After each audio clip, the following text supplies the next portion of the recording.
Hello and welcome to the last word on Spurs for what has been an absolutely crazy day in the world of Tottenham Hotspur. We've so much to get through. We have a signing confirmed. We have a here we go from Fabrizio Romano. We have some good news on outgoings and also maybe a little bit of teasing about investment in Tottenham Hotspur Football Club. And we have a star-studded panel to get us through it. We're delighted to say we're joined by Marlon and Ash from Spurs Kings TV on screen together. What a treat that is. And we also have Jonny as well from Talking Tottenham. So I'm looking forward to this. Let's run around the room first of all and let's see how you're all doing processing the news that we've got today. Marlon, we'll start with you. What a day for Tottenham Hotspur. How are you feeling? Whoever's kidnapped Daniel Levy, keep him there. Because this has been absolutely not a Spurs day at all. I think it's like wake me up time. This is how, when you win a trophy, this is how you're supposed to act. This is exactly it. So look, it's put me in a right good mood today. To be fair, I wasn't as worried as everyone else. I was like, let the transfer window happen. But to get Kudus from West Ham and Gibbs-White to basically be rumoured, and then basically here we go within hours of each other, I was like, do I need to go support someone else? Because this ain't my Tottenham. This is not the Tottenham I followed for years. But no, come on. I'm in a good mood. I'm in a good mood. I saw Spurs actually release some merch on the website today, which is a white t-shirt with the word Spursy on it. And hopefully this is the new Spursy. I'm not going to get ahead of myself just yet, but there's certainly a change in behaviour from the club at the moment. Ash, also from Spurs Kings TV. What a day. What a day. My bro, I cannot believe what I'm seeing right now. I'll be honest with you. Right, like Jonny came on and I said, I'm pinching myself. I'm pinching. Is this real? Is this actually happening? What's going on? Like two. Like I was pushing before for for two marquees and didn't think I'll get it. And to have two on the same damn day, it's remarkable. I can't believe it. And people are thinking, we're going to get players to add to the squad. No, these players are starters. And they're instantly, in my opinion, improving the squad. And that's all I've been asking for. And my prayers have been answered. It feels like Christmas. All I can see is snowflakes everywhere. I'll be honest with you guys. I'm over the moon. I'm so happy. And it's like, I can't even lie to you. I can't remember a day like this when we spent this amount of money as well in one sitting. This is unheard of. Before, I thought it was one in, one out. But look, we're going to get into it, bro, because I can talk for England right now. I'm going to let Jonny take over. Big yourselves up. Big up the chat. Let's get onto it, man. Jonny, it's a busy day. It's a busy weekend for you, but you managed to take the time out to join us here to talk about these incredible deals. But how are you getting on this evening? How are you reeling from the news that we've heard today? Daniel Levy's lost his mojo. I don't know what's gone on. I don't know what's happened to Daniel Levy. And as Marlon says, maybe he's someone's got something in his food, or I don't know. Listen, guys. All your Christmases have come in one fell swoop.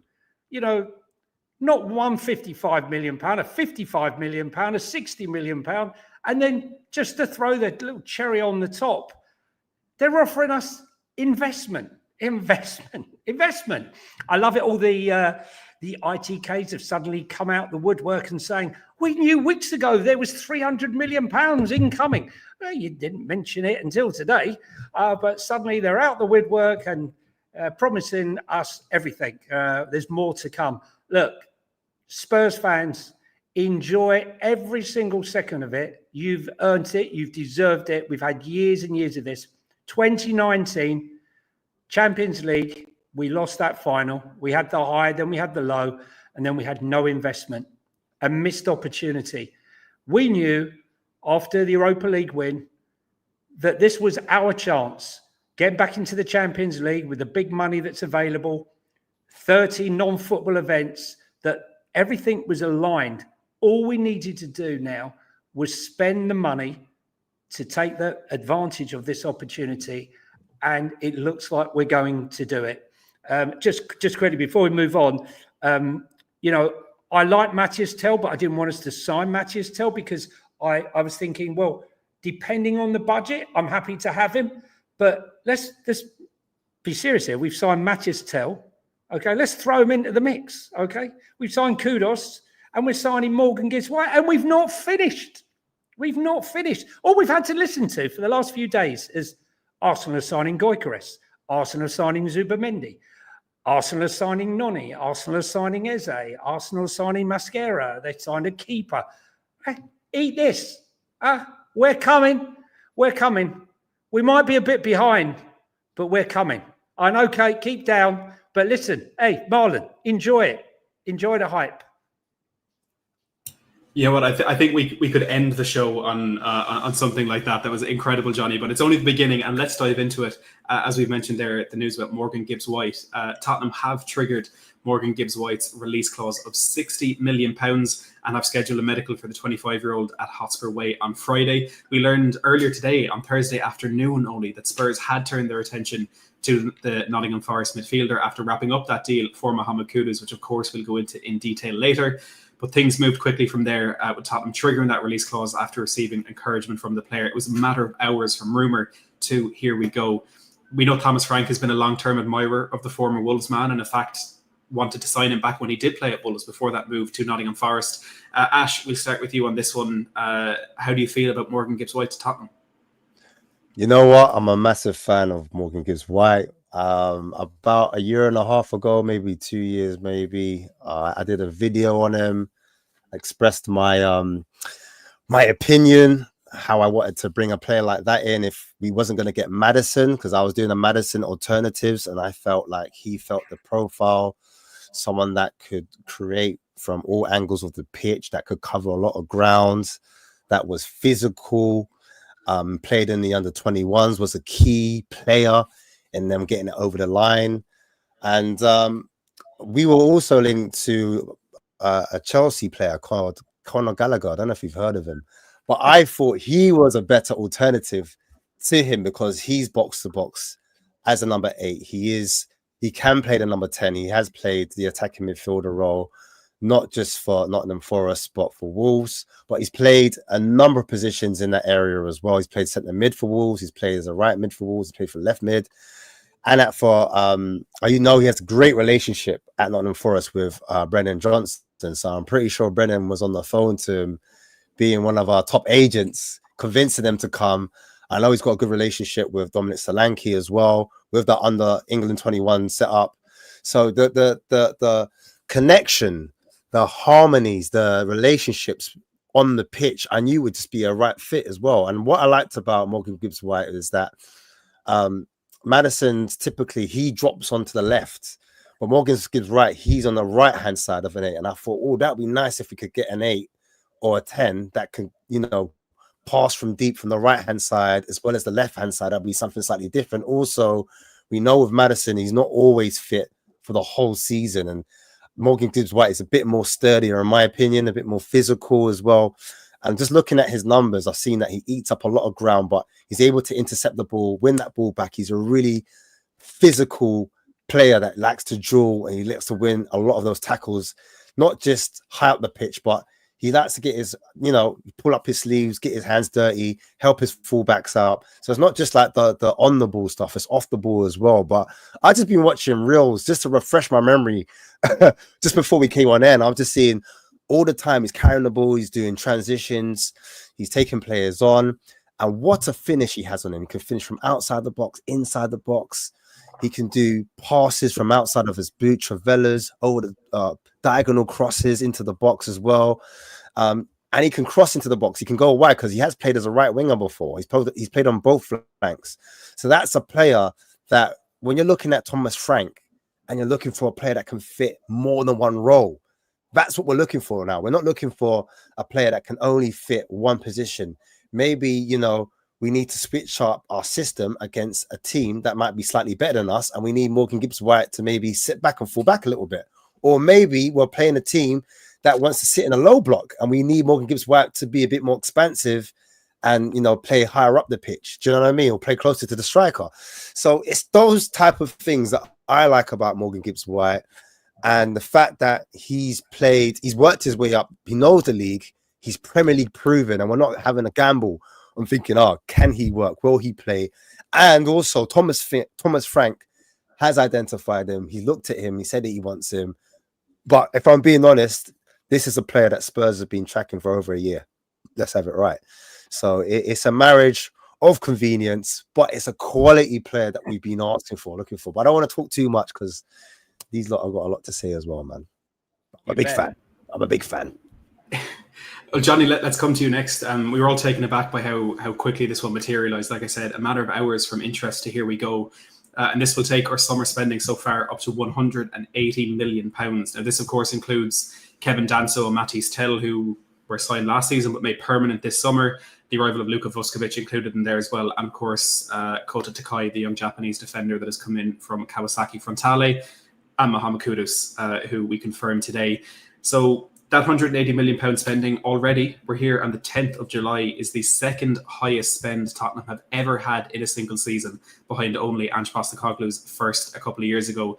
And Mohammed Kudus will become our club record signing at Morgan Gibbs-White at £16 million. And it all happened in the blink of an eye. Jonny, has it sunk in yet? Have you been able to actually process this yet? The funny thing was, on Football Inc. this morning, I did the story, Morgan Gibbs-White to Manchester City. Spent ages talking about how, he's going to Man City, obviously. You know, Man City have been twerking for him. It looks like it's going to happen. I think what Ash said is the most important thing about all of this, is the fact that I've spent 5 years watching Thomas Frank at Brentford. I've probably watched more Brentford than most people. I've watched them since the Championship. And the thing that always amazed me is how 1 week I'm watching them and I think I know how they're going to play, and I go there the next week to watch them and I haven't got a clue what's going on. And it takes me 5 minutes. They're changing systems. And exactly what Ash says is what I've been saying here. Morgan Gibbs-White and Kudus both offer the flexibility in multiple positions. They offer the intelligence, an intelligent footballer that Thomas Frank will change the game, change the tactics mid-game, and they're going to have to drop back. They're going to have to play out wide. They're going to have different tactics. We're not going to be seeing a team going out, knowing one tactic and seeing our manager stood on the sideline not interacting with the players because there's nothing to tell them. There's one way of playing. He's got his message across and that's it. You're not getting that with Thomas Frank. If it's not working, they will be changing systems, whether it will start with a 4 and then end up with a 5, whether they push 2 up front, whether they push the triangles and overload on the flanks. They'll push high, hard, but it's about the flexibility. And Morgan Gibbs-White, although he's more of an attacking midfielder, is he a 10? Is he a 8? I mean, I think he's got lots of options there. He's nowhere near the finished article. I mean, for me, his assists are great. I don't think his goal contribution is as good as it should be for a player of his ilk. I think it's something like 19. What is it? How many goals is it? I think 7 last season. I don't think that's good enough for a player of his ilk.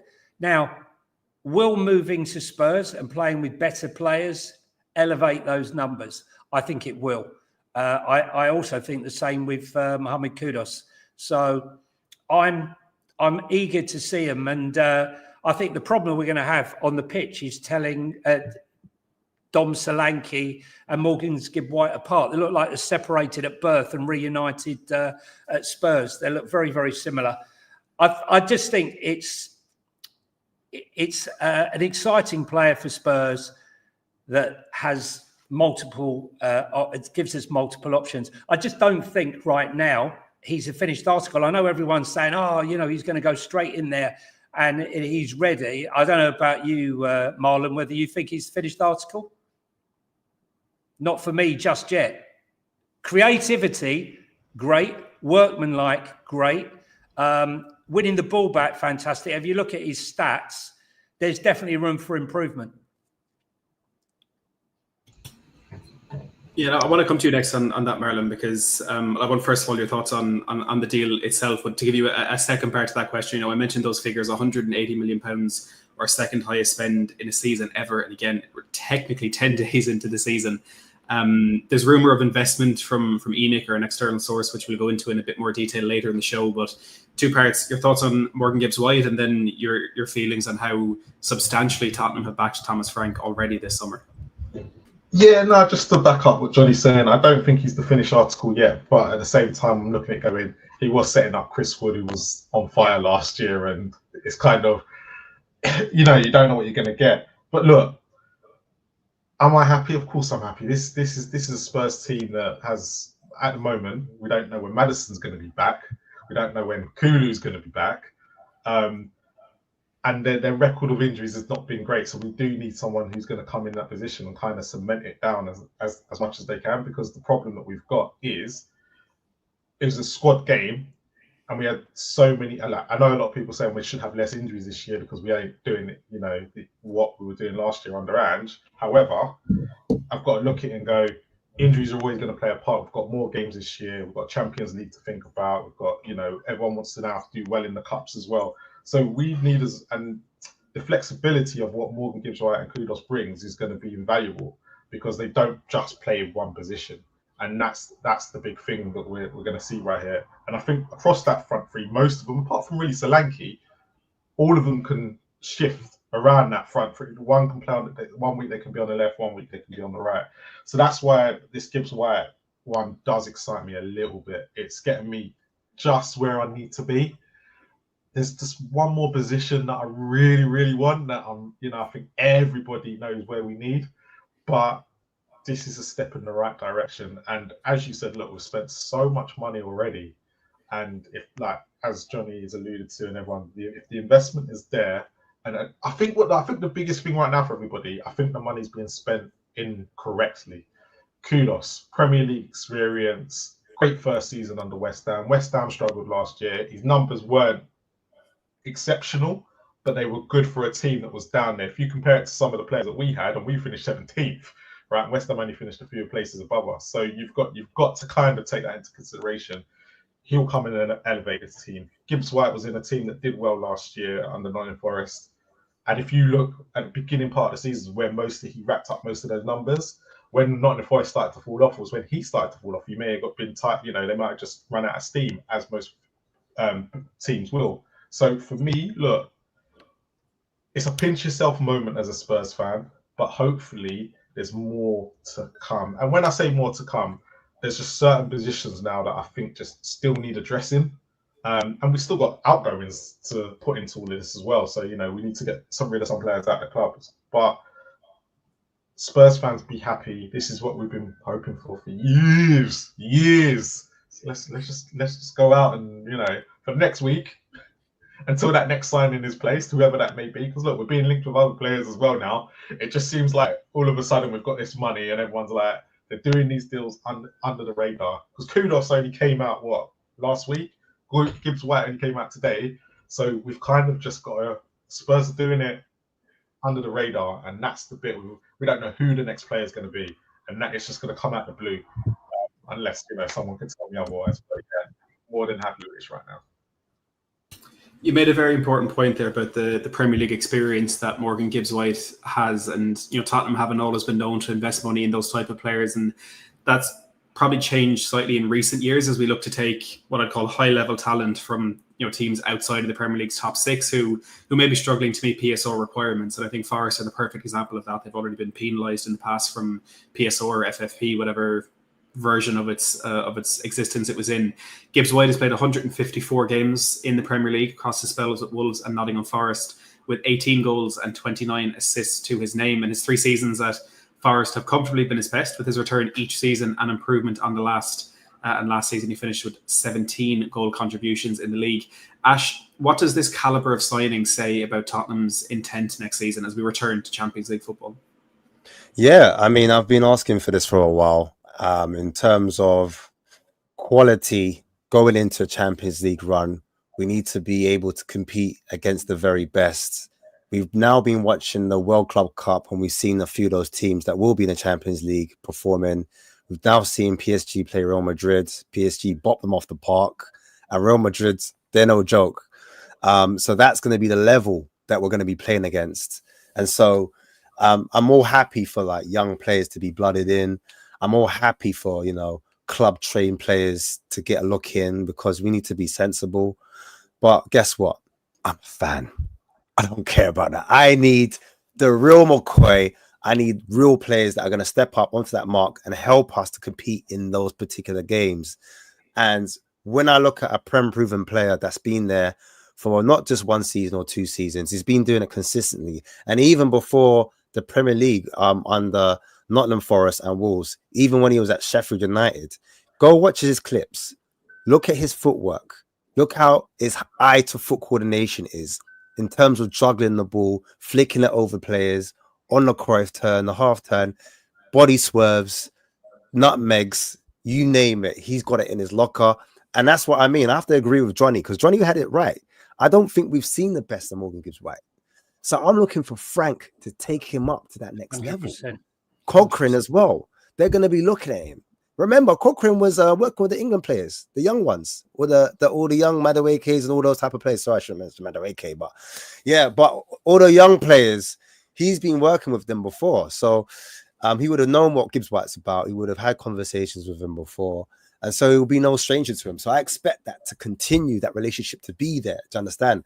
And I remember when there was a goal that Johnson scored and it was created by Gibbs-White. It was amazing. It was against Leicester. If you can look it up, the 1-2s between Morgan Gibbs-White and Johnson and the level of speed was immaculate. The way they burst through the middle, oh my days. Add Kudus to that. When you add Kudus to that, Kudus through the middle, like I think he's better actually just driving with the ball. But guess what? Gibbs-White is, he's just as good at driving with the ball as well. He's good at taking players on through that central area. And I think that's an underrated skill.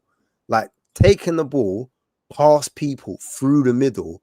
How do you, as a team, create a system to block that? It's hard. You know, you can have all the systems in your world. But when you've got players that can break the matrix, that's what I call it. They can break the system with their dribbling and their take-ons and their carries.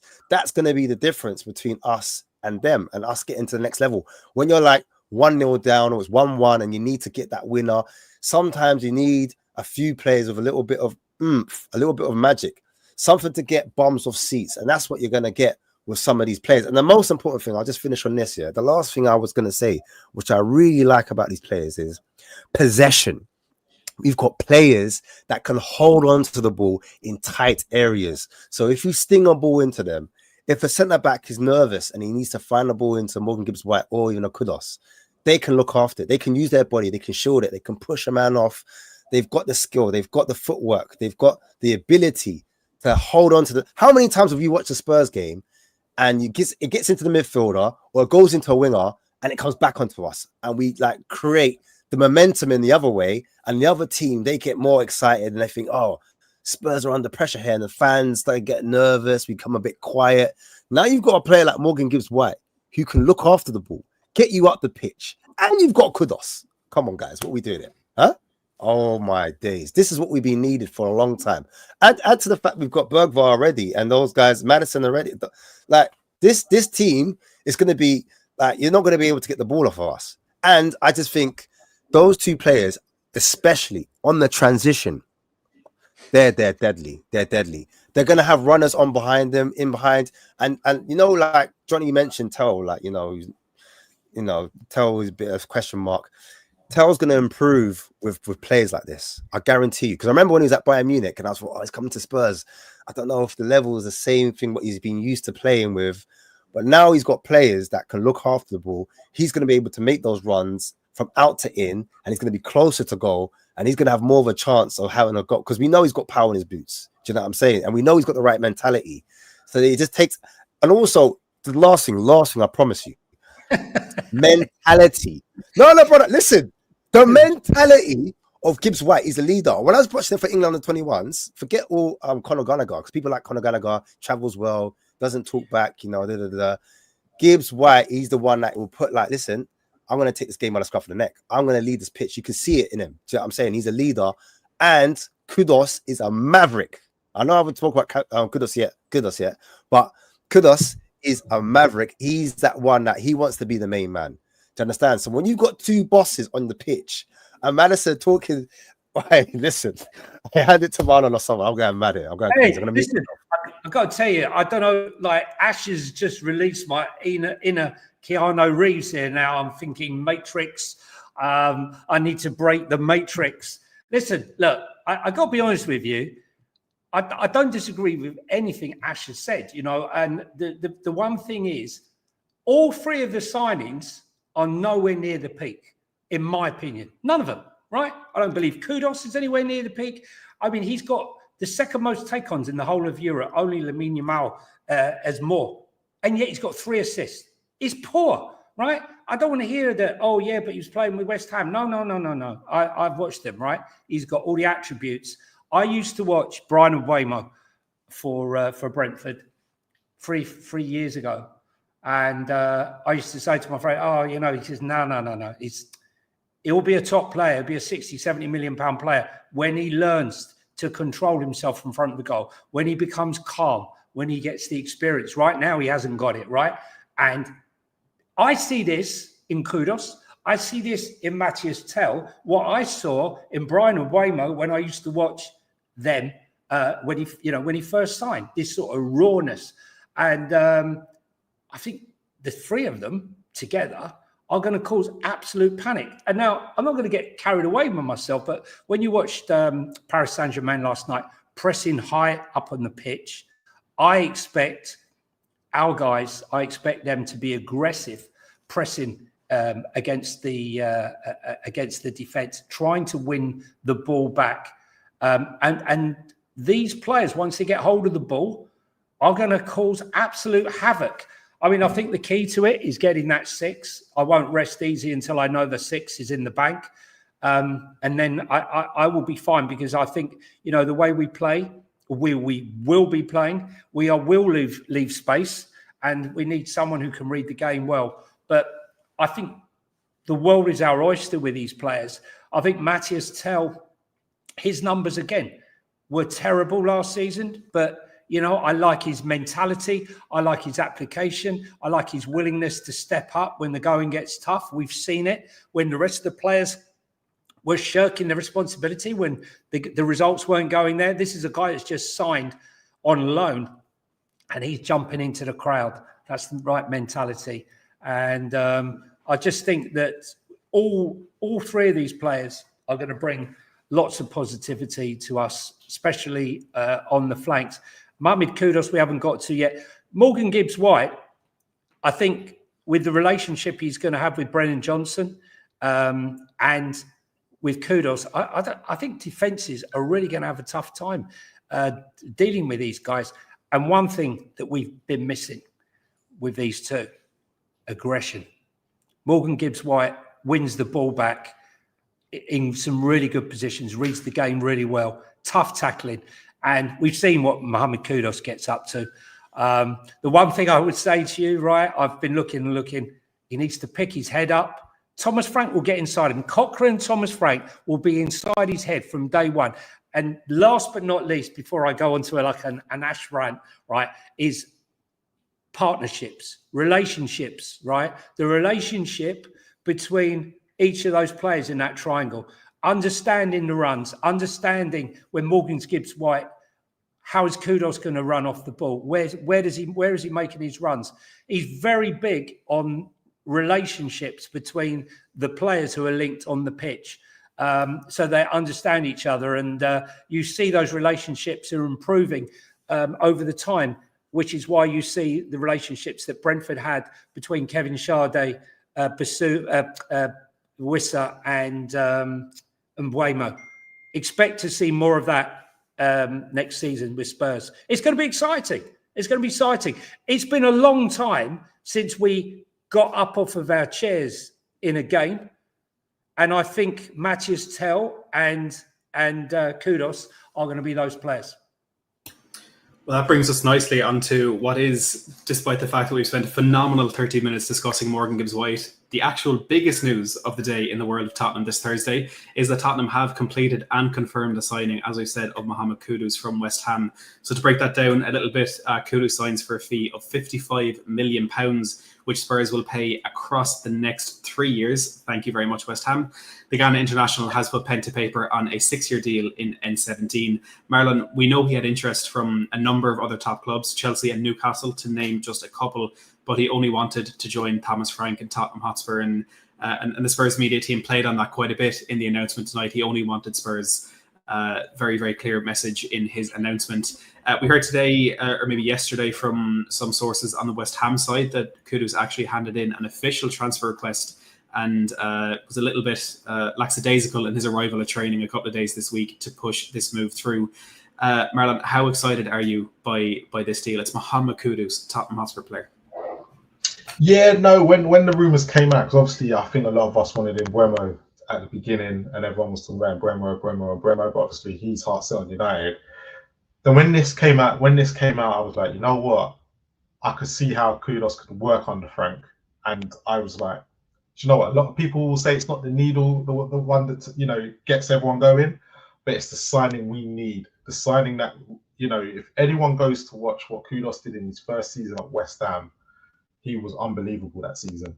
Absolutely. Him and Bowen and what's his name, and Antonio were absolutely as a free. They were frightening at times. And this is West Ham, right? This is the club that we, you know, West Ham say we don't respect, but as a front three, they were good, and he was part of that.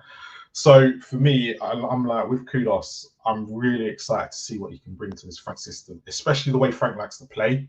I think he's very suited to the way Thomas Frank likes to play it, the way he played at Brentford. So I think if we could get anybody that was as close to Mbeumo, Kudus is it.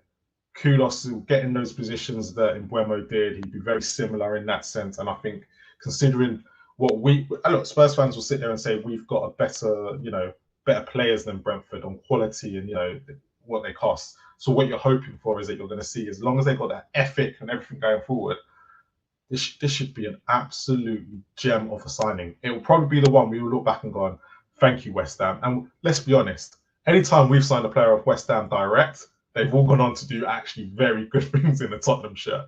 So unfortunately, West Ham, it's not looking good that he's going to come here and fail, because we never, ever signed a player off you and they failed like dramatically like that. Like Scott Parker, Jermaine Defoe, 𝐾𝐽𝐻, you know, we go back, but those are the last three that we did, and they've all done great things in Spurs shirts. So for me, absolutely excited. Can't wait to see this as to see what front three goes with, because we're all just assuming that Kudus is going to get straight in. But you've got the Brennan Johnson who plays on the wing. You've still got Sonny here. You've still got Tell. You've still got 𝐿𝐷𝐵𝐿, which nobody has mentioned. Nobody has even thought about where does 𝐿𝐷𝐵𝐿 fit in all this.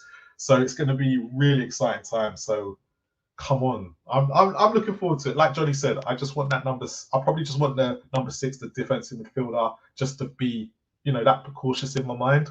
But I don't care who that is. We don't need to look. They just need to do their diligence with that position and just go for someone that's going to be suited and get this team going. As long as for me, Benson Cole's going to love having all these players in front of him. He's just going to shine with this. I think that's what people are forgetting, how good he's going to be. So yeah, can't wait. Look, a week ago was like, dragging the season out. Now I'm looking at going, I can't wait to see these games now in these friendlies to see how this is all going to work, because I think we've got something to be a little bit excited about. But let's see how the next few weeks go. Well, let's hear from Mohammed Kudus himself. He spoke to the Spurs media team today and explained why Spurs was the only club for him. I've always wanted to play at the highest level. How big the club is, the history, and the Champions League as well. So it's a big moment. I'm finally here. I'm very happy and can't wait to start. The most important part of why I come here is the project and how the manager sees I can develop under him, where he's come from, and seeing the amount of talent he's developed to become great players. It's a big sign of why, I wanted to work under him as well. I'm a very direct winger, strong, very good in taking players on and creating chances. There's a lot of flair in my game. I like to entertain the fans as well. It's putting a memory in the head of the fans that they have in their head going back home, you know. Fans are really going to enjoy what I'm going to bring to the team. That's what football is about. Moved to Denmark, very big difference in culture. Played there 2 seasons, went to Amsterdam, 2.5 seasons, West Ham, then here. And that's what the journey has been, and using my God-given talent to have an impact on where I'm coming from and change the lives of people and my family as well. It takes a lot of hard work and 24/7 focus to play in a league like this. Every game requires a lot of quality and focus throughout the whole game. So I'm just here using my individual ability to help the team go as fast as we can, you know. I'm very team oriented, so my personal goals lies around helping the team get as much as points we can.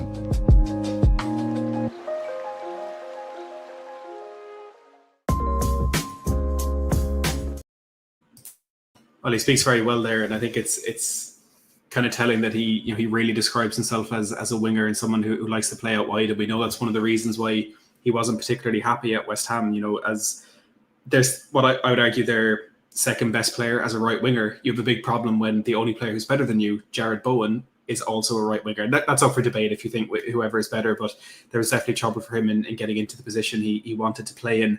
But Ash, we spoke about Morgan Gibbs-White and the Premier League experience that he had, and that's also something that we can praise in the signing of Mohammed Kudus, with 65 Premier League appearances for him and a very respectable 13 goals and 12 assists, when you remember especially that he did play for West Ham. He passed the main part of his medical at Hotspur Way today, and indeed was pictured from a distance actually recording that content with Tottenham before the announcement came at about 9:30 this evening. He becomes the first player to leave West Ham for the better part of London since Scott Parker in 2011. And it's also worth mentioning that Ghana have failed to qualify for the African Cup of Nations taking place this winter, so Tottenham will not lose Mohammed Kudus for the month of January to the tournament. Ash, what are your thoughts on this signing?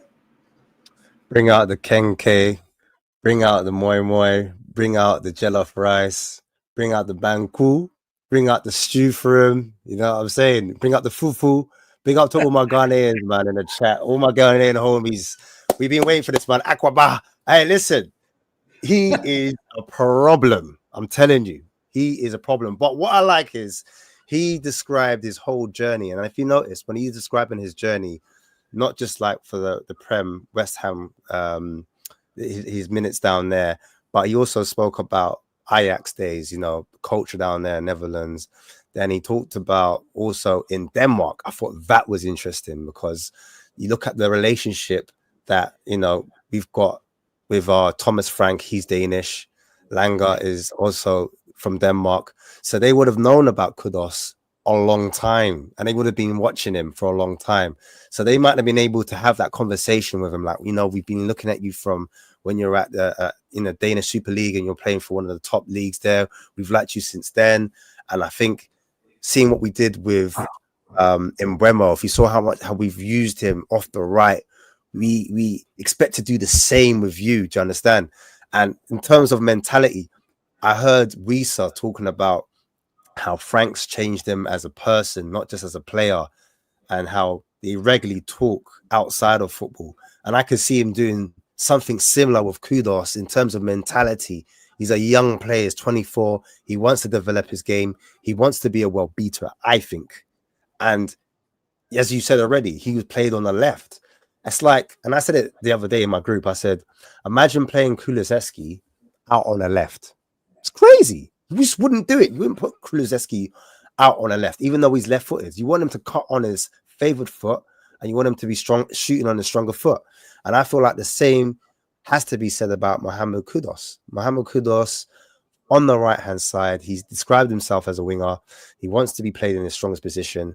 And therefore, I think they would have given him that vision. They would have given that story, like how we can get the best out of you playing in that position. And I expect that kind of, you know, when you're watching Frank, he was talking about he doesn't like his players shooting from a certain angle, because if the shot's not on, he thinks that it's a wasted opportunity. He's very big on data analytics and do you have a greater chance of scoring a goal if your body's positioned in this way? Or are you off balance? Is it on your weaker foot? And Johnny's spoken about, Kudus in terms of his output hasn't been that great, even when it is better season. And I think that's something where they're going to look at it. They're going to sit him down and they're going to go through with a video and they're going to analyze where he could shoot, where he could pass, where he could cross, where he can make some differences. Because I think he has got a decent shot on him. Even when I was watching him in Ajax days, I saw some of his goals. I'm like, actually, he's got a decent finish on him, even outside the box as well as inside the box. But again, you've got more of a greater chance if you're closer to the goal. And I know Kudus has got the ability to drive at players, to get into those positions, to get into those areas and become a deadly finisher, and something that we just don't have in our ranks. You talk about Johnson, you talk about Son, even Tel, Odobert. They're just not on that level in terms of Premier League proven. Someone that can do it right now. That's what Kudus is bringing you. His physicality, his short, stompy legs, like his frame, his physicality, his running power and ability over long distances as well. If you look at his foot-to-eye coordination, as I said before, immense. He could take 3 or 4 players out of the game, which could leave tactically the other side open because you're drawing away so many players from that wide area. And when you've got a player like that, boy, what can I do? Bring on whatever we want, whatever we desire, whatever we're dreaming to do, whatever we're trying to push for, we can get that. It's quite ironic. We talk about Kudus not wanting to play on the left, yet the ironic thing was that he scored 3 of his 5 goals last season playing on the left. Sometimes players don't know their own capabilities. Look, I think the sky's the limit with him. I really do. I just see so many similarities between him, Tel, and Bueno, and what he does. Listen, Thomas Frank, what this club has missed for the last 2 years, I don't want to go into what's gone on in the past, but we have a hands-on coach. We have a coach that we can visibly see improves players. Right, let's quickly switch. Oliver Glasner, right? He's coming to Crystal Palace. He's got Mateta, who can't hit a barn door. Suddenly, he's got him playing, balling. I mean, he's smashing goals from all over the park. He's making intelligent runs. He's playing with intelligence, right? We look at Ismail Sarr, right? A fantastic win, great pace. He lost the plot. He went off the boil. He's got him on the money, right? He got rid of Anderson and brought in Lacroix, who never played Premier League football, got him in from Wolfsburg, had him playing Muniz. What I'm saying to you here is Thomas Frank is very similar in that respect. He will look at every single nook and cranny to try and get the best and squeeze the best out of every single one of those lemons. And whether it be data, whether it be visual, doing the clips of their performances, we've seen some of the clips where they're sitting in conference going through the game and they analyze it, they break it all down, and then they take it to the player. Look, you're making the wrong runs. You are not forming the right relationship with this player. You're not helping yourself. You're not helping the striker, the player that you're trying to link with, and you're not helping the team. And all these little things, right, are that make the big difference. The little things that make the big difference. And I just think, there's a reason why they call Thomas Frank the professor, because he studies everything. How do you think it was that he already knew about the Spurs players? He's not a manager that says, we don't care about the other team. We play our game. No. We'll play our game, but we will adapt to the game of the opposition and change little intricacies to, exploit their weaknesses and stop their strengths. And I think we're going to be surprised. I know a lot of fans were very underwhelmed after Ange. They felt, Ange deserved another season. I wasn't one of them. I'm a huge Thomas Frank fan. I never thought, if I'm brutally honest, that he would ever manage this club. I just never thought that they would do it. And I think he needs to be given time. And I think the Spurs fans are going to grow to love him. I always used to like about Thomas Frank when they were in the Championship. Despite whatever happened after every game, he made the players walk around the pitch, clapping everybody, clapping all the fans, because they're part and parcel of everything that they're doing. I'd be interested to see if he does this. But I think now, with only a week and a bit to go, Reading, a boring game against Reading, has now become the exciting must-get-to game Saturday week. And I, for one, I'm so excited. I've got a ticket. I'm going to be there and let the show begin. Absolutely love that. It's something that we have been lacking in a lot of seasons recently, because we haven't been able to get business done early. And there's been a couple of kind of flashes of it in recent years where we have done that. But it's a reason, like you said, Jonny, to tune into those preseason games and seeing that first touch from Mohammed Kudus, that first goal or assist from these players, whatever it is, it's going to be brilliant. Let's take a quick break for our listeners in audio, and a little bit of housekeeping that I'm sure Ricky Sachs is up somewhere in the middle of the night on his holidays, making sure that I do get to. The first of those is a big push. There's nearly 9,000 of you watching us live at the moment, and this is a brilliant opportunity for you to help Last Word on Spurs, but mainly help Ricky Sachs. The nominations for the Football Content Awards 2025 are now open. You can scan the QR code or click the link in the description down below. Nominate Last Word on Spurs, nominate Ricky Sachs for whatever category you think he needs to be. Mainly best podcast in Premier League. That's the big one. There's been some brilliant nights in the last couple of years at Anfield and the Tottenham Hotspur Stadium, a couple of awards for Ricky and the team as well. So we would really appreciate your support in that. And also, if you are looking for a VPN, maybe if you want to nominate Last Word on Spurs maybe 3 or 4 times, you need a little VPN to get around that. NordVPN is your friend. You can get the best discount off your VPN plan if you go to nordvpn.com/LWOS. Our link will also give you 4 extra months on the 2-year plan. There's no risk with Nord's 30-day money-back guarantee, and you'll help to support the podcast. So there you go, Ricky. You can go to sleep. I've done what you've asked of me. Jonny, I do want to actually come back to you on the next question, because I'm sure it's something you'll have a strong opinion on. Daniel Levy, a couple of weeks ago in an interview along with our new CEO, Vinay Venkatesham, said that we need to win the Premier League. We want to win the Champions League. He was ridiculed, rightly, in my opinion, because his actions for a long time have not lived up to those very strong words that he spoke. As we sit here now talking about Tottenham spending nearly £200 million as we come up to the second week in July, is Daniel Levy finally putting his money or someone else's money where his mouth is?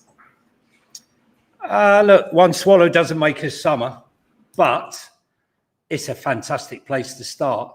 Look, I said back in March that for me, the big sign was Peter Charrington coming on board. Joe Lewis's former private banker, former head of Citibank, a heavyweight banker, someone with great financial credibility. And I thought this was a very interesting sign that something was afoot. Then when we added Vinay, I said that, Vinay, when he left Arsenal, he was offered so many jobs in private equity, both in United States and in Saudi Arabia. He turned them down. But putting Vinny and Charrington onto the board gave us such financial credibility. And I'm thinking, why would you do that? That you only put that much financial credibility if you're looking for inward investment. And that inward investment was needed. Why was it needed? Because we've got some capital intensive projects that need to be completed. You've got Whitewebs, you've got the hotel, and you've got the medical extension facility, which the finance is actually there already, and that's going to be going ahead, much, much needed. But I was always of the belief that something was going to happen. And I've said it on numerous streams, on Football Inc. and others. It's why has nothing been announced? I'll tell you why nothing's been announced. Because if Spurs announced that there'd been a cash injection, all of a sudden Morgan Gibbs-White would be 70 million, Kudus would be 65 million. It makes absolutely no sense. Now, I'm not saying that there's a complete takeover coming, but we all know that inward investment was on the card. He appointed Rothschild's Bank practically 2 years ago now, and nothing has happened. And we know we need the money. But the interesting thing is now we have such massive FFP headroom that we could go out and spend £250 million and not even blink and worry about any of this. With 30 events now, 30 non-football events to come, the money that's going to be available for the Champions League, the bonuses from all our sponsors for qualifying for the Champions League, the bonuses for winning the Europa League, the finance is in a good place. Don't forget, the finance only dropped off 4% when we had no football, and we'd only played our least amount of games in 16 years. So, you know, the stars were all aligned, and all that needed to happen was we needed to see that the money was finally going to be spent. And I sort of feel vindicated that, you know, my thoughts that it started to happen, but I'm much happier for this Tottenham fan base who deserve this for all the suffering, because in 2019 we had a unique opportunity, having just made the Champions League final, to invest with Pochettino, and instead we missed that opportunity. He said we needed new furniture, he never gave it, and we have suffered for the last 5 years because of it. So this is the moment, this was the chance for this club to invest and, you know, keep the flow going, the positive vibes going. And right now, this fan base has got positive vibes, and we're going into a season probably with the best feeling and the best positive feeling that we've had in a very long time. And I don't think it's misplaced, but we're not finished yet. We're not finished yet. It isn't good enough. Yes, they're two fantastic signings, but we all know we need a six. We all know we need, you know, backup in some of these positions. But it's a fantastic place to be. And whatever the investment is, whether it comes in the shape of just a straight investment and taking, say, a 10% stake, I've always thought myself that were QSI or QAA wanting to get out of France, because there is no money in France. There is no money in French football. There's no TV rights. There is really nothing. You know, PSG are French football.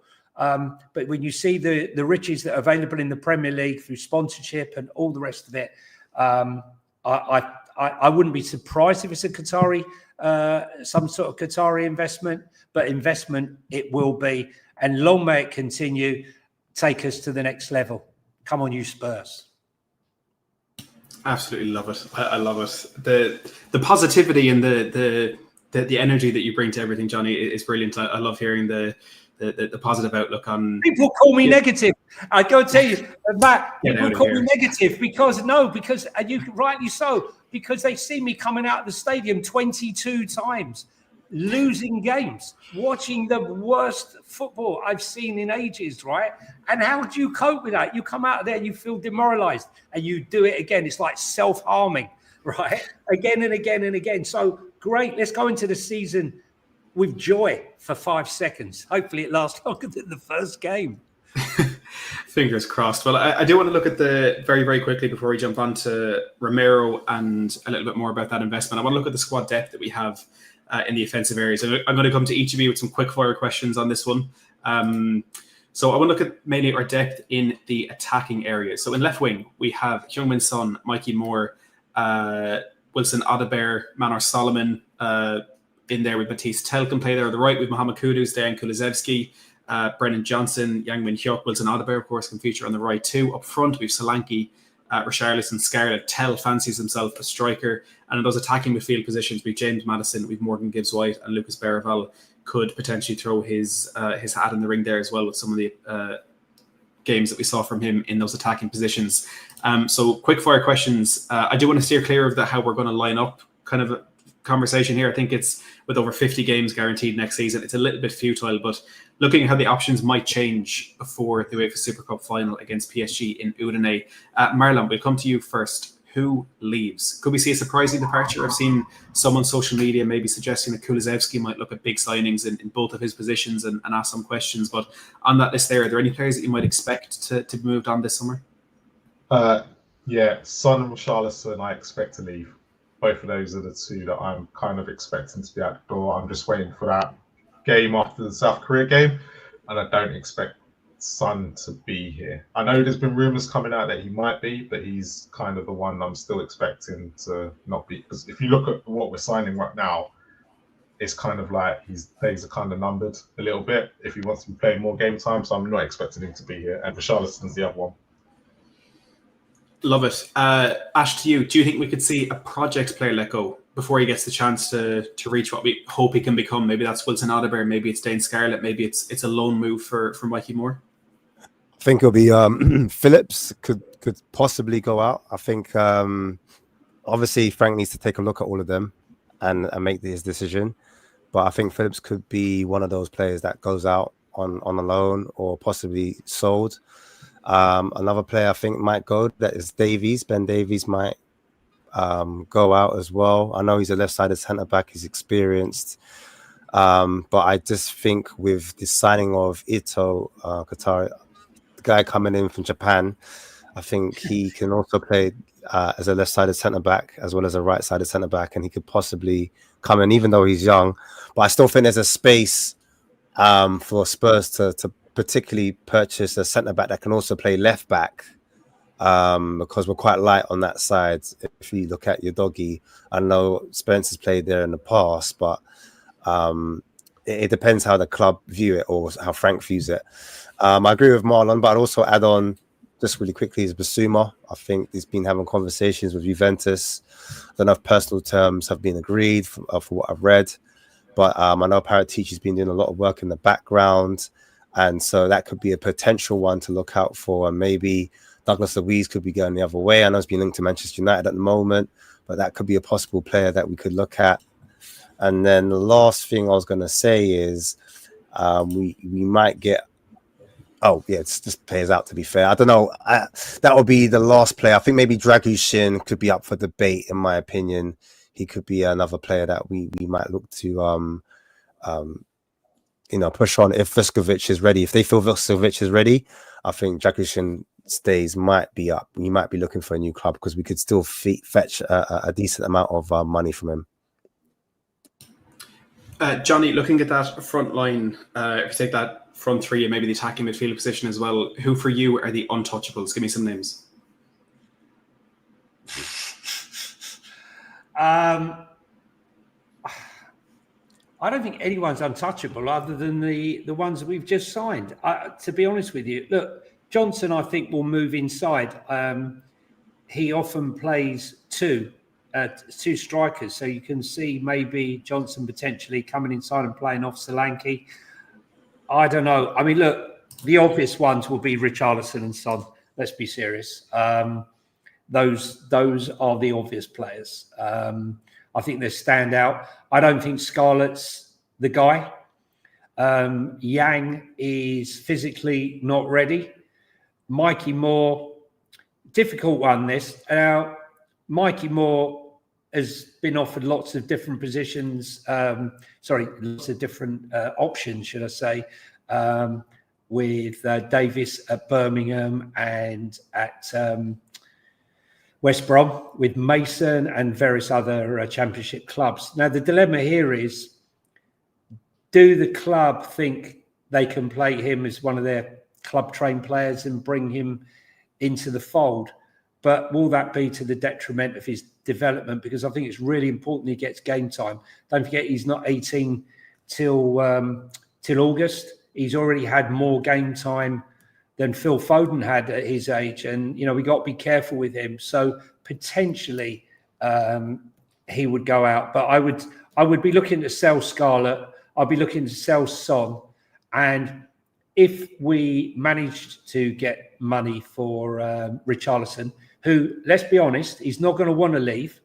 If he has a point to prove, I think Thomas Frank will actually like him, the way he battles and everything. But he wants to play in the World Cup.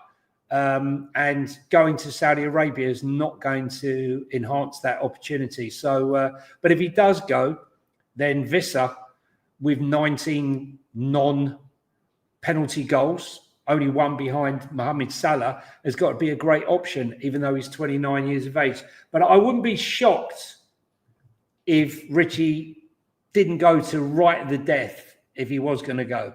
I can't see him going early doors.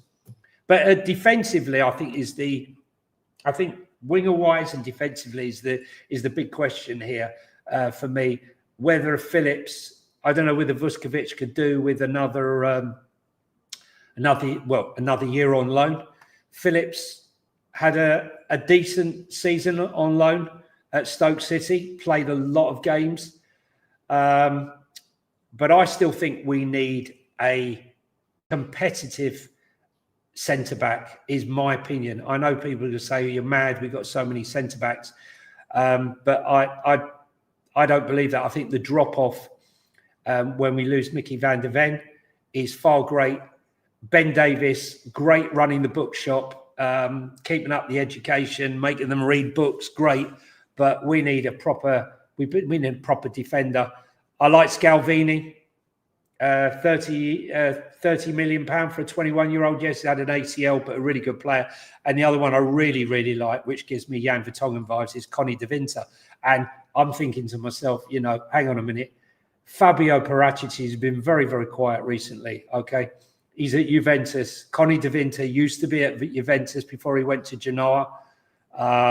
He's 22 years of age, big unit, mobile. And, of course, there's Douglas Luiz at Juventus. So, yeah, maybe we're reading into it. But will Bissouma be taking a journey one way and Fabio bringing in a couple the other? I don't know what you guys think about Douglas Luiz or any of the defenders. I'm not sure.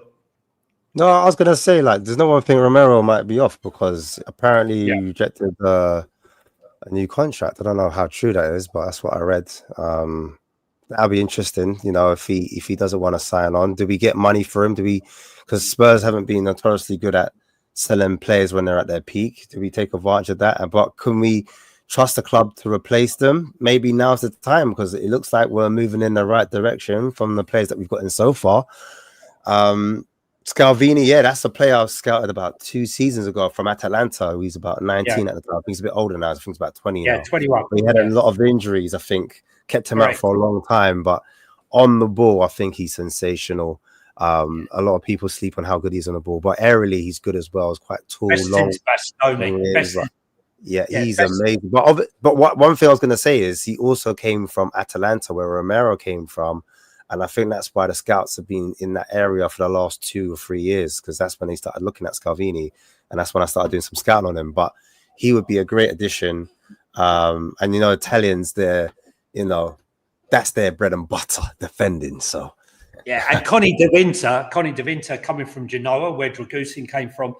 I just think, I think that the problem Romero has is the club.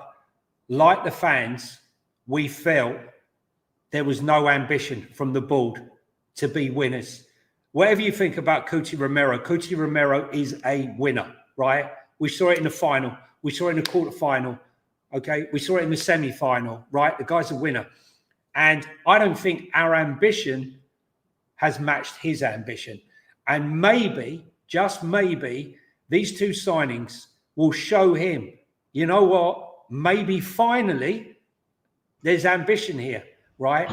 Don't let him go. Make him stay for that final season, right? For me, make him stay that final season and try and negotiate for him to sign an extension. Because whatever people think of him, when it comes to the big games, he's the man. And I would be looking to try and entice him to stay. And who knows, maybe another couple of good signings will make him feel like that. I don't know. On that, I don't think these 2 signings, if Kudus wasn't at cash-strapped West Ham, and if Nottingham Forest technically after last year with PSR didn't need the money, I'd have gone maybe. We need to go out and go sign someone where the club are not desperate to try and recoup that money and sell. I think that's where the problem lies at the moment, because both of them, if West Ham didn't want to sell Kudus, would Tottenham have negotiated, no matter who Frank wanted, would Tottenham have gone through with it if it was any more? And that's the big question that we need to find out this summer when we go and try and sign a player that a club are not desperate to get rid of because they need the money. And that's To what will be show the fair- ambitions. To be fair, there was Semenyo strong links. I don't know if they would have done it, but it looked like we would have paid the extra money. Even in Bremo links as well, that was quite strong. We were looking to pay But the they're not extra here. money. Yeah, but they're not You know what I here. mean? This is the problem. That, I You've know. got I to hear say- what you're yeah, saying. yeah, I'm just yeah. throwing We've that. signed Kudus Get it because out West there. Ham. Yeah, Kudus came He back. would have You're come. right. No, he's because right. Because West Ham have evidence come in. will show you. Evidence will To- show you. Like that's what to we show did with you that we don't Madison. do it. Madison was at Leicester. They were relegated. We took advantage. We've taken advantage of Richarlison with situations. Everton. Richarlison with Everton. They were in financial troubles. We took advantage of that. We got Spence from Forest at the time. Was it Forest we got him from? Let's they were not in the take lower- it down, guys. Let's not take it down. It's No, a no, no, buzz. no. We're not taking it down. We're just talking down. the fact. No, because we have to. Because Daniel Levy has a. I hear you. Like, we haven't gone out like you said about Romero being ambitious. But Yeah. we haven't with Kudus and Gibbs-White. It's great for us, but for a player, you're looking at going, no, where's that X factor player? Where's that player that? You mean a Currently right Goikarez or a Goikarez or a Sesko or someone like that? You're talking. Someone who's at a club that they're not financially looking to like if Semenyo would have come and Spurs would have gone, you know what, let's negotiate the fee and let's get this deal done. This is the one who the manager wants. Then I'd be sitting there going completely different. But I look at there's two situations here. Forest obviously have had issues of buying and selling players. That's why Langer's had to go. Gibbs-White probably in the same boat. And then West Ham, just so they could accept the bid, released that they needed to get this 40 Do you not million think loan we now. wanted him though, Marlon? Honestly and truthfully, right? I'm telling you, yeah, he's quite headstrong, Thomas Frank, and I don't believe. You know, they said, well, this is all we can get. I believe he's actually asked for these players. Yeah, but really the do. question I go and ask you is if West Ham weren't in the trouble they were in and Kudus was going to cost 80 million, would Tottenham have gone out and got him? That's the only thing right now where I'm just holding back judgment, right? I love the two signings, don't get me wrong, but I'm just holding back judgment until we go out and get a I hear player you. that is concrete, that the clubs, we're not taking an opportunity out of it. Does This is what 80 Tottenham like to do. Broski, I hear you. I would argue though, that's just good business. You're taking advantage of a Correct. Yeah, team. but Do you know what I'm saying? So, and it's Yeah, still a but quality. if- It's not like, but it's different if the quality had dropped down. Like, you know, like normally we would Yeah. get like, remember it was Richarlison and Rafinha, and we went for Richarlison, you know, and you knew Rafinha was the better player. If it was like one of those ones where we like Kudus was unreachable, and then we went for a B Tech player that we knew wasn't the level, I would hear what you're saying, because I do agree with you to some extent. But I'm just saying, look, Kudus is quality. But there's that niggling, but there's that quality as well. niggling feeling in the back of my mind. I know we're all praising Levy and whatnot right now, but it's just that niggling feeling is the two signings today, no matter how much I want them and I like them, it's the case of if there was a situation where these players didn't want to leave the club, are Tottenham going to go back in for those negotiations and actually Marlon, mate. Marlon, saying. Marlon's itching to be Man United. Marlon's itching to be pay 85 million, pay him 300 grand a week. No. It's not that. It's the fact. It's just. But look more at the case state of yeah. them. Look at the state of Man United right now. Okay, they got Rashford, 300 grand a week. They can't get rid of Casemiro, 300 grand a week. No, you're missing the point, Jonny. He's not saying that. He's not. No. I'm saying we still got to be. No, I'm not. I'm being facetious here, right? Obviously, I know Marlon's not saying that. I'm just joking. But what I'm saying to you is, I don't think there's anything wrong at all by being prudent and smart and that's what I'm saying. the situation. If they were substandard players, then like I could understand it. But you know. I'm glad you brought this topic up, Marlon, because it's actually something I had in the running order, but I took it out because there was just so much to discuss. I think when you look at Maddison, you look at Johnson, Richarlison, Bissouma, Kudus, Gibbs-White. You know, these are very high quality players, and there's no doubt about that. Very but good. When it's built into our new recruitment process, whatever that is, whoever's in charge of that, you'll also notice that all of these deals are made at around the same time of the year. Those deals that we've been praising for Tottenham for getting done early, it's at the beginning of the new financial year, which I think is very, very telling. You know, when it's so consistently happening, we know why they're doing this. it was very clear with the Johnson one in particular why we went and we got that deal done. And I completely agree with what you're saying, that I'm not saying this applies to Mohammed Kudus. I'm not saying this applies to any individual transfer. But in my head, there's absolutely a scenario where, whether it's whatever player it is, that a manager might go to the board and say, this is option 1, this is option 2, this is option 3. And if option 3 is Brennan Johnson, who is at a cash-strapped Nottingham Forest who have to sell, and we go there, it's not necessarily a bad signing, but potentially we're not looking at option number 1 and option number 2. And that's where my concern comes in with that. And I completely agree, Marlon, with everything you've said there. Again, I just want to reiterate, I don't think that applies to Kudus or Gibbs-White, but I think that is, again, what Jonny and Ash said, I agree it's clever business, but do you win signings on clever business or clever signings? Do you win trophies on clever business or clever signings? I think you're clever. I think you're clever. Being clever is good business. Being clever is good business. Getting the right players in the right positions. If you've identified a right winger, and the right winger that you can get is the player the manager wants and the one the manager thinks he can produce, and you can get him for 55 million because they owed 40 million pound on a loan that's due at the end of the month, so be it. C'est la vie. Let West Ham fans go into meltdown. Our rivals. Hey, listen, West Ham never been my rival, right? Chelsea's my rival.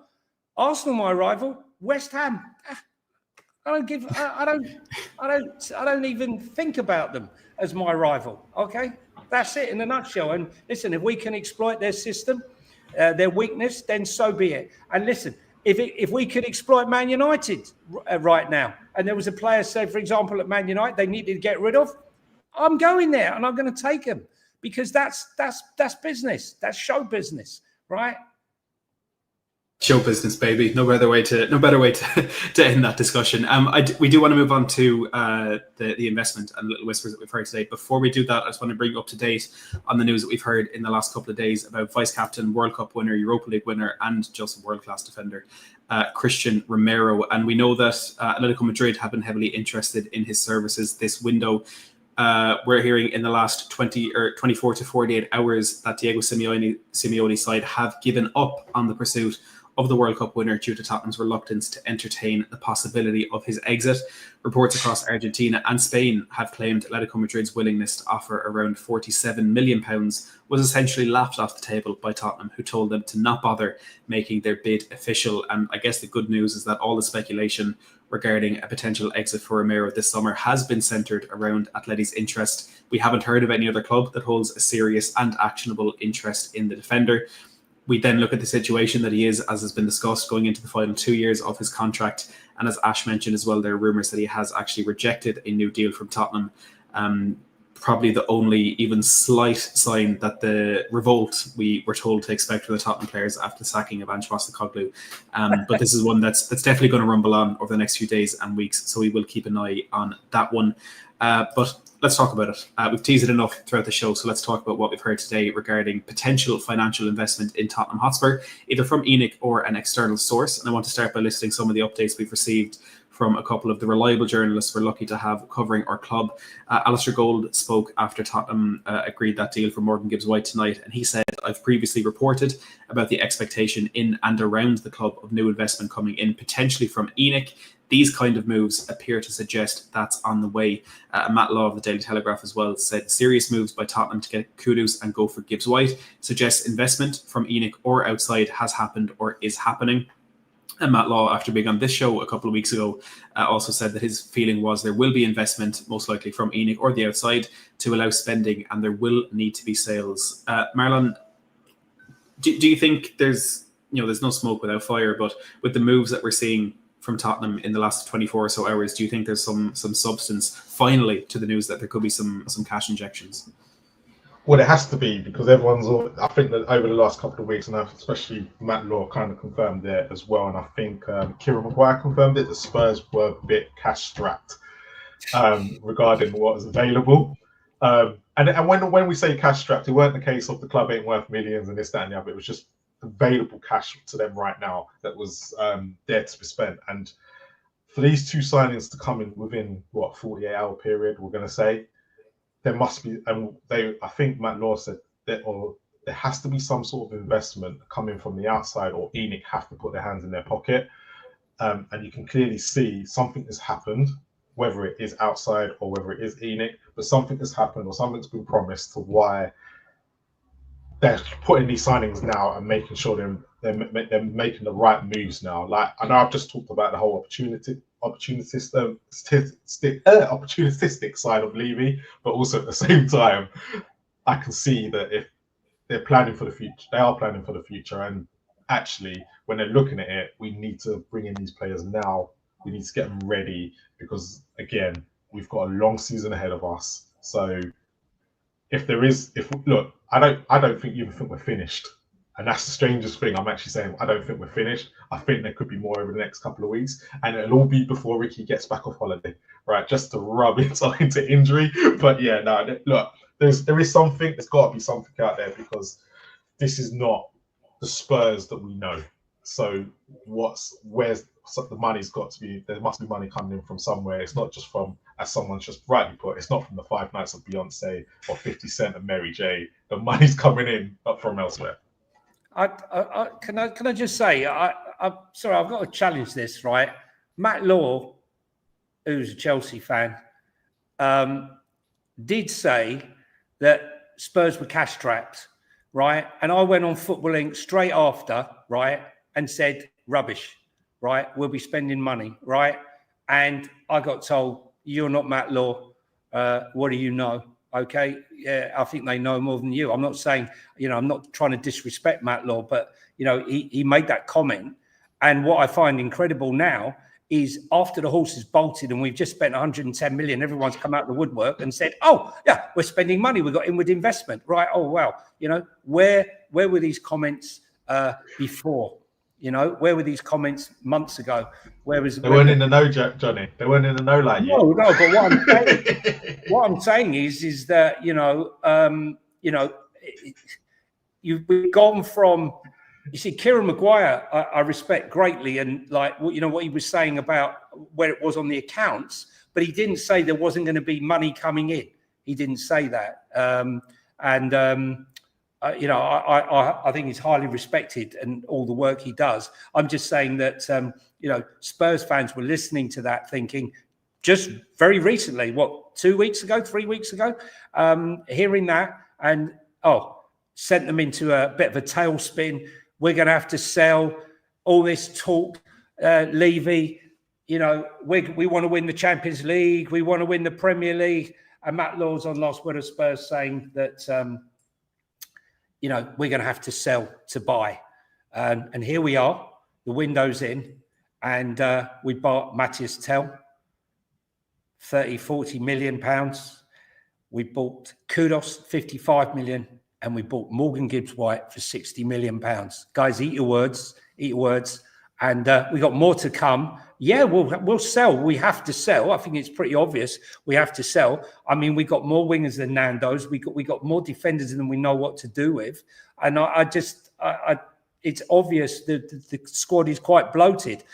I'll be interested to ask you guys, how much money do you think we can recoup from sales? Because that could total to quite a large amount of money. Do you not think? Just before we do jump onto that, I just want to say, just to clarify, the comments from Matt Law, it was after the show when he was being aggregated, as they always are, for saying that we were cash strapped. He did say then that his feeling was there would be investment.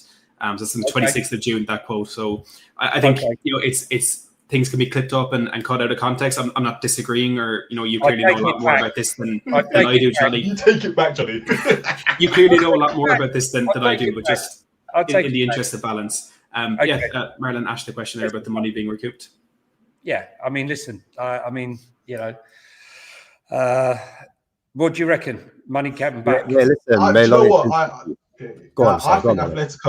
think Atletico Madrid will come back. They're just playing the long game here because it's come out today that Romero don't want to sign the contract. But I'm sorry, this was the same club that signed Julian Alvarez for 80 odd million. They've got money. They're just playing it smart. 100%. So I think personally that Romero will probably go, but it's just going to be Levy negotiations and what Atletico Madrid are trying to change. So I think we'll get some money there. But I think if anything, if we can get money there, I'm going for about 150 to 60 that we can probably get back. 150. Wow. Okay. Yeah. Possibly. I suppose with Son, Son to Saudi, Richie potentially Saudi. Yeah, Bissouma as well. And I'm thinking, Højbjerg, yeah, because he's gone already for 17, so that's many. Yeah, so about 150, I think we could get back. Yeah. But if there's no Romero, then about 80, 90. Yeah, it's a good look, man. We've got money to spend now. Like, we've got money coming in through sales from players going out, and then also this inward investment. It seems like it's coming in, and it's very uncharted waters for me as a Spurs fan. I've never ever experienced this. I'll be totally honest. Like, and I'm saying, look, inject this. I need this in my veins. This is what I'm saying, because I need more of this, and I need this, as we said, in seasons to come. We need to see this continue growth. Whether that's realistic, I don't know. But listen, let me live in the moment. Let me enjoy for now. I feel like we're moving in the right direction. And some people are saying, is it a takeover secretly that's happened, or is it investment? Who knows? Who cares? I'm just a fan. And I hope, like I said before earlier, if Romero does go, I hope we can replace him with someone that's adequate or of the level that all fans can get behind and what the club needs to push forward, because he is, love him or hate him, because I know it's a 50-50 on this in the fan base on Romero. I think he is a key important part of our spine and in the way we play. And if he was to stay, we could possibly play with a back three, and he could play central, and that could affect the way we kind of move forward. But if you lose a Romero and Van der Ven is not fit, for the whole season, then all of a sudden, all those centre backs we're talking about, do we have the same energy? Do we have the same chest? I'm not too sure. I know I don't.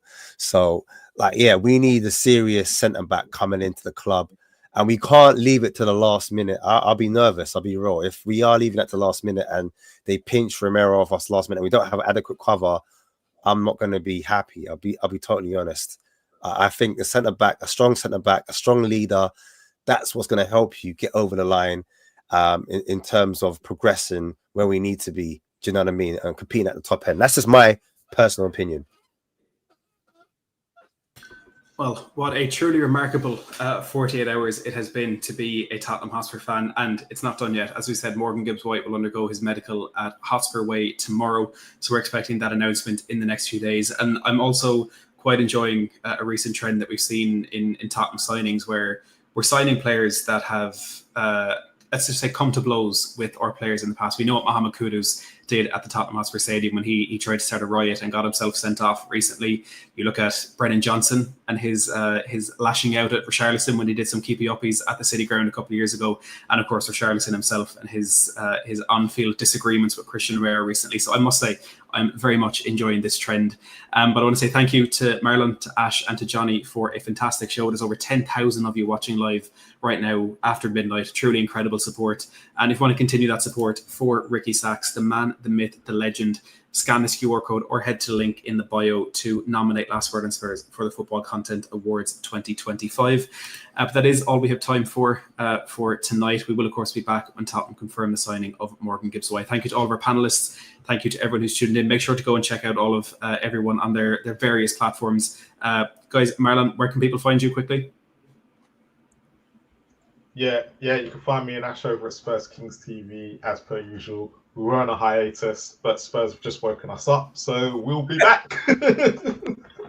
I love it. Jonny, where can the 10,000 people go to find your work? You can find me on Football Inc., which is my YouTube channel with Sean Butler, where we discuss everything football, growing quick, growing very fast, and pretty popular. And you can find me on Talking Tottenham 1882. Always a pleasure to stream with Marlon and Ash. And I think it's the first time I've streamed with you, Matt, isn't it? I'm not sure. Yeah, I think it is my debut. My cherry popped. And it's been a pleasure. It's been a pleasure. And what better way to be on Last Word on Spurs on Romero? It's almost historic. We're almost part of history tonight. Double bubble. Can't believe it. Can't believe it. Bursting bubbles in the meantime as well. Yeah. Absolutely love it. Ash, anything else you want to plug before we wrap up? No, I think Marlon's pretty much wrapped it up. Summed it up, sorry. And yeah, just find us on Spurs Kings TV, where you'll find us disagreeing a lot this season. So yeah, if you like that type of thing, then yeah, just make sure you look out for us. But yeah, man, thanks for having us on, and make sure you hit the like and subscribe button, and make sure you jump over to Football Inc. as well and Spurs Kings TV. Do give us a like and share and subscribe, because we are not far from 4,000. Quick plug. That's it, man. Big up Transfer Market. Matt Hayes as well. Big up Transfer Market. For those that don't know. I appreciate that. As Ash said, everyone make sure to go check everyone out on the YouTube and on Twitter as well. You can find me on Twitter at Matt Hayes THFC, and hopefully we'll be on a lot more in the next few days before Ricky's back from his holidays. The new Alistair Gold with some big news. But thank you everyone who's tuned in. Still over 10,000 of you watching. Incredible support. Until next time, come on you Spurs. Come on you Spurs.